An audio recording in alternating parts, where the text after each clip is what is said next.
আসসালামু আলাইকুম রহমতুল্লাহি ওবরকাতুহু। সম্মানিত দর্শক, প্রধানমন্ত্রী জনাব তারেক রহমান সাহেব, তার জন্য আপনার আসলে কতটা মায়া হচ্ছে বা তার জন্য আপনার আসলে কতটা মায়া করা উচিত? আপনারা জানেন যে তার এখন যে পারিবারিক অবস্থা, সেই পারিবারিক অবস্থায় পুরো বংশের একমাত্র প্রদীপ রূপে তিনি জীবিত আছেন। তার বাবা নির্মম হত্যাকাণ্ডের শিকার হয়েছেন। তার আম্মা এদেশের জন্য তার জীবন যৌবন সবকিছু ত্যাগ করার পর জীবনের শেষ প্রান্তে এসে জেল, জুলুম, অবিচার, তারপর রাষ্ট্রপ্রতীক নানা রকম অপদস্থ হওয়ার পরে তিনি এতটা রোগাক্রান্ত হয়ে, এতটা অসুস্থ হয়ে পড়েছিলেন যে মৃত্যুর পূর্বক্ষণে বলতে গেলে তিনি মানে কেমন যেন হয়ে গিয়েছিলেন। এই কষ্ট, এই বেদনা কোনো ভুক্তভোগীর পক্ষেও প্রকাশ করা সম্ভব নয়, যেটা বেগম জিয়ার জীবনে ছিলেন। জীবনের শেষ বছরটিতে প্রায় বেশিরভাগ সময় তিনি হাসপাতালে ছিলেন। তারপর হাসপাতালের বহু সময় তিনি দিনের পর দিন তিনি সেখানে জ্ঞানহীন অবস্থায় ছিলেন। আর এই সময়টিতে তার পুত্রবধূ জুবাইদা রহমান তাকে দেখতে এসেছিলেন এবং তার একমাত্র সন্তান টেকনিক্যাল কারণে হোক, কূটনৈতিক কারণে হোক, রাজনৈতিক কারণে হোক তিনি বাংলাদেশে আসতেই পারছিলেন না। সারা বাংলাদেশে যখন সিসির অফ পড়ছিল তখন ফেসবুকে স্ট্যাটাস দিয়ে তারেক রহমান সাহেব বলতে বাধ্য হন যে, "আমার মা অসুস্থ, অন্য সবার মতো আমারও খুব ইচ্ছা হয় তাকে দেখতে। তাকে দেখার জন্য দেশে আসতে। কিন্তু দেশে ফেরা আমার একার সিদ্ধান্ত নয়।" তো এই যে তার যে অসহায়ত্ব, এই অসহায়ত্ব কিন্তু সারা দেশের মানুষকে কাঁদিয়েছে। তার একমাত্র ভাই নির্মমভাবে মারা গেছেন অসুস্থ হয়ে। আর সেই অসুস্থের জন্য বলা হয়ে থাকে ১/১১-র সময়, 1/11-এর সময় তার উপর যে নির্মম জুলুম এবং অত্যাচার করা হয়েছে, সেই জুলুম অত্যাচার জনাব আরাফাত রহমান কোকো তিনি ধারণ করতে পারেননি।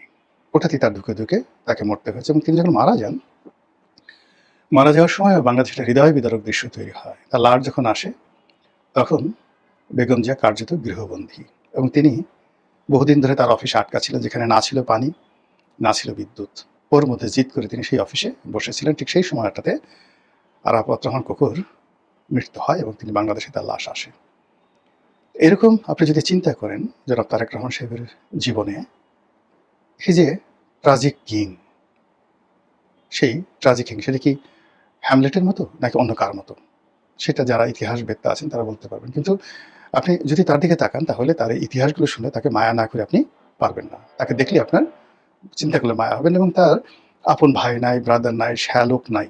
মানে আপনজন বলতে যদি ১ম ৫ টা চাচাতো ভাই থাকতে হবে, ১০ টা মামাতো ভাই থাকতে হবে, খালাতো ভাই থাকতে হবে। তারা রাজনীতিতে এস্টাবলিশড হতে হবে। ঠিক সেই জায়গাটাতে তিনি একা, জাস্ট একা। একইভাবে আপনি চিন্তা করেন যে আ শেখ হাসিনার কথা যদি চিন্তা করেন, আর যাই হোক না কেন তার একটা পরিবার আছে, শেখ পরিবার আছে। সেখানে তার মামা, খালু, মামাতো ভাই, খালাতো ভাই, চাচাতো ভাই, আপনি যত অভিযোগ করেন না কেন একেবারে কয়েকশো সমাজে যারা এই বাংলাদেশের রাজনীতিতে, অর্থনীতিতে খুবই গুরুত্বপূর্ণ। তো সেদিক থেকে জনাব তারেক রহমান সাহেব তিনি তার আপনজন বলতে তার কন্যা জাইমা রহমান, তার স্ত্রী জুবাইদা রহমান। এর বাইরে তো আমি আসলে অন্য যা কিছু দেখি সবকিছুই হলো দলীয় নেতাকর্মী, তারপর দূরসম্পর্কের আত্মীয়স্বজন, ২-১ জন বন্ধু-বান্ধব বা নতুন জোড়া বন্ধু-বান্ধব। ঠিক এমন অবস্থাতে ১৮ কোটি মানুষের নেতৃত্বের যে আসন, সেই আসনে তিনি বসেছেন। সেই আসনে তিনি বসেছেন। আর যখন তিনি বসেছেন তখন দেশি বিদেশি যে চক্রান্ত, এটি এক্সট্রিম লেভেলে আছে। এখানে ৩ ধরনের চক্রান্তকে আমরা ধরতে পারি। প্রথমত হলো আওয়ামী লীগ। আওয়ামী লীগ আ একেবারে বিএনপির বলতে গেলে জাত শত্রু। আর বিএনপিও কিন্তু আসলে মূলত আওয়ামী লীগই তাদের শত্রু মনে করে। এদের মধ্যে কেবলই মাত্র প্রতিদ্বন্দ্বিতা নয়, মনস্তাত্ত্বিক অনেকগুলো বিষয় রয়েছে, ঘৃণা রয়েছে, অবিশ্বাস রয়েছে, সন্দেহ রয়েছে, সাইকোলজিক্যাল যেটা মানসিক যে আ ঈর্ষা সেটা রয়েছে। যেমন শেখ হাসিনা কখনই সে মনে করেন, প্রথমত তিনি মনে করেন যে তার বাবার খুনের সাথে সে জিয়াউর রহমান সাহেব জড়িত। এখন ধরেন একেবারে সত্যের ধারে কাছে মানে 100% মিথ্যা, কিন্তু দেশের প্রধানতম রাজনৈতিক দলের প্রধান ব্যক্তি তিনি মনের মধ্যে গেঁথে রেখেছেন। ওটা থেকে আপনি তাকে সরাবেন কিভাবে? ক্ষমতা তো আপনার আমার হাতে না। আমরা যারা সত্য বলতে চাই বুঝি। ক্ষমতা তো শেখ হাসিনার হাতে। তো তিনি যখন বারবার বলছেন যে খুনি অমুক, অমুক, অমুক, অমুক আমার বাবাকে খুন করেছে ইত্যাদি, ইত্যাদি। তো ওটার মনস্তাত্ত্বিক ধাক্কাটা আপনি চিন্তা করেন কোথায়? এরপরে ২১শে আগস্টের গ্রেনেড হামলা। এই পুরো জিনিসটি যারাই করুক, যেইভাবেই করুক না কেন, শেখ হাসিনা কি মনে করছে? আওয়ামী লীগের লোকজন কি মনে করছে? কাকে তারা দায়ী করছে? ফলে এরকম অসংখ্য ঘটনা এই যে এখন বাংলাদেশে ধরেন যা কিছু হচ্ছে গত ৪ মাসে, গত ২ বছরে আওয়ামী লীগের উপর যা কিছু হচ্ছে এর পুরোটার জন্য বিশ্বাস করেন আওয়ামী লীগের লোকজন জামাতকে দায়ী করছে না। ইভেন এনসিপিকে তারা দায়ী করছে না। এনসিপির যে সমস্ত লোকজন তাদেরকে মানে এরা বাচ্চা ছেলে চলে আসছে ইত্যাদি, ইত্যাদি, ইত্যাদি। কিন্তু মূল ক্রোধটা কিন্তু বিএনপির উপরে। আর বিএনপি সেটা জানে। জানার কারণে কি হলো? আওয়ামী লীগকে কিন্তু তারা কোনো ওয়াক ওভার দিতে চাচ্ছে না। আওয়ামী লীগের ফেরার রাস্তা, রাজনীতি করার রাস্তা ক্রমশ তারা সংকুচিত করতে চাচ্ছে, বন্ধ করে দিতে চাচ্ছে। এবং যেটা হয়, আপনি একটা জোয়ার, একটা ঝড় এটা বাধা সৃষ্টি করতে পারবেন। কিন্তু অল অন এ সাডেন যখন এটা বিস্ফোরণ ঘটে, তখন সেখানে একটা সুনামি হয়ে যায়। ফলে আওয়ামী লীগ যদি শেষ হয়ে যায়, এটা আলাদা একটা পার্ট। কিন্তু কোনো কারণে বাধার কারণে যদি ফিরে আসে, ওটা ফিরে আসাটা হয়ে যাবে সুনামি এবং সেই সুনামির যে সমস্ত চাপগুলো এসে তখন এই যে বিএনপি যে সমস্ত লোকজন বুদ্ধি দিচ্ছে, পরামর্শ দিচ্ছে, এদের কাউকে খুঁজে পাবে না। সবাই বলবে সব দোষ তারেক রহমান সাহেবের। এখন যেভাবে ধরেন সবাই বলছে যে আমরা তো কিছুই করিনি, সবই শেখ হাসিনা করেছে। সেই সালমান কিনেছে, সেই এস আলম কিনেছে। যত রকম কথাবার্তা তার কাছে আমরা কি কথা বলতে পারছি নাকি, দাঁড়াতে পারছি কিনা? গণভবনে তো আমরা ঢুকতেই পারতাম না। আমরা মধ্যখানে এখন নিরপরাধ ব্যক্তি কিচ্ছু করে নেই, আননেসেসারি শেখ হাসিনার দল করে একবার দুবার মন্ত্রী হয়ে মন্ত্রী ঘোষে খালি সে যেভাবে বলছে এভাবে স্বাক্ষর করছে, সিগনেচার করছি, সব মালপানি তারা কামাই গেছে। এই কথাগুলো দেখবেন এখন সবাই বলছে। আওয়ামী লীগের একই কথা বিএনপির ক্ষেত্রে কিন্তু বলা হবে। ক্ষমতার ক্ষেত্রে এই যে দেখেন না, ইউনূস সাহেব গেছে, এখন ইউনূস সাহেবের কিচেন ক্যাবিনেটে ঢোকার জন্য কত মানুষের আকুতি ছিল। এখন সবাই বলছে যে না, আমরা কোনো কিচেন ক্যাবিনেটে ছিলাম না, আমরা তার সাথে ছিলামই না, সে তার নিজের ইচ্ছা মতো সব কিছু করেছে ইত্যাদি, ইত্যাদি। তাহলে এখন আমাদের দেশে কি হয়? ক্ষমতা কেন্দ্রিক একটা রাজনীতি আর ক্ষমতার বাইরে গিয়ে আরেকটা রাজনীতি। তো এই যে একটা অবস্থা চলছে, এই যে একটা অবস্থা চলছে, সেই অবস্থার প্রেক্ষিতে যেটা হচ্ছে সেটা হলো day by day Tarique Rahman সাহেব তার যে শত্রুপক্ষ, সেই শত্রুপক্ষের টার্গেটে পরিণত হচ্ছেন। আর এ সকল যখন পরিবেশ পরিস্থিতি হয় তখন যে ধরনের বন্ধু লাগে, বান্ধব লাগে, সহযোগিতা লাগে, তারপরে যে ধরনের একটা প্রতিরক্ষা ব্যূহ লাগে, বিশ্বস্ত লোকজন লাগে। আপনি অনেক মন্দ কাজ করেও কিন্তু বিশ্বস্ত লোকজন থাকলে আপনি টিকে থাকতে পারবেন। যেমন একজন পাগলা রাজা ছিলেন, মোহাম্মদ বিন তুগলক, আমরা যাকে নিয়ে তুগলকি কাণ্ড বলি। কিন্তু তার অনেকগুলো কোয়ালিফাইড জেনারেল ছিল, অনেকগুলো কোয়ালিফাইড মন্ত্রী ছিল। ফলে একটার পর একটা অর্থনৈতিক বিপর্যয়, যুদ্ধে মানে যুদ্ধ, রাজনৈতিক পরিবর্তন মানে হাজারো রকম পলিটিক্যাল ফেইলিউরের পরও তার যে মিলিটারি পাওয়ার তিনি ছিলেন অজেয়। একটা যুদ্ধ তিনি পরাজিত হননি। এবং জীবনের শেষ দিন পর্যন্ত শক্ত হাতে তিনি তার তুগলকি কর্মকাণ্ড চালিয়ে যেতে পেরেছিলেন, মোহাম্মদ বিন তুগলক। আরেকজন নিষ্ঠুর ব্যক্তি ছিলেন আলাউদ্দিন খিলজি। কিন্তু তার মালিক কাফুরের মতো একজন শক্তিশালী সেনাপতি ছিল। তা এরকম যদি শেখ হাসিনার এরকম শক্তিশালী লোকজন থাকতো তার কাছে, কিন্তু তার সাথে যারা ছিল সবই এরকম দুর্বল, দালাল, ফড়িয়া টাইপের লোকজন ছিল, ভাড় টাইপের লোকজন ছিল, কাউয়া টাইপের, চড়াই টাইপের লোকজন ছিল। ওইরকম ছিল না। কিন্তু এই যে যেটা হলো, মানে তার যে পতনটা হলো, সেই পতনের সময় দেখা গেল তার পক্ষে মানে হুঙ্কার দিয়ে দাঁড়ানোর মতো, শহীদ হওয়ার মতো বা একজন লোক, শেখ হাসিনা বঙ্গবন্ধু তার পরিবারের জন্য রুখে দাঁড়িয়ে জীবন বিসর্জন করেছে, এরকম সিঙ্গেল ঘটনা 18 কোটি মানুষের মধ্যে ঘটেনি, আগামীতে ঘটবে না। তো এর থেকে আসলে তারেক রহমান সাহেবকে শিক্ষা নিতে হবে। কিন্তু তিনি সেই শিক্ষাটা কতটা নিছেন, নিবেন বা নিতে পারবেন, তার চেয়ে বড় ব্যাপার হলো যে সর্বনাশ শেখ হাসিনার জমানায় ঘটেছিল, যে সর্বনাশ ইউনূসের জমানায় ঘটেছিল, সেই সর্বনাশ সুদে আসলে আরো বড় হয়ে আসছে, আরো বড় হয়ে আসছে। এবং এখানে অপরাধীদেরকে আপনি কোনো অবস্থাতে বুঝাতে পারছেন না যে অপরাধ কাকে বলে, কত প্রকার এবং কি কি। তারা সেই অপরাধ করে নিজেদেরকে শ্রেষ্ঠতর বলে মনে করছেন।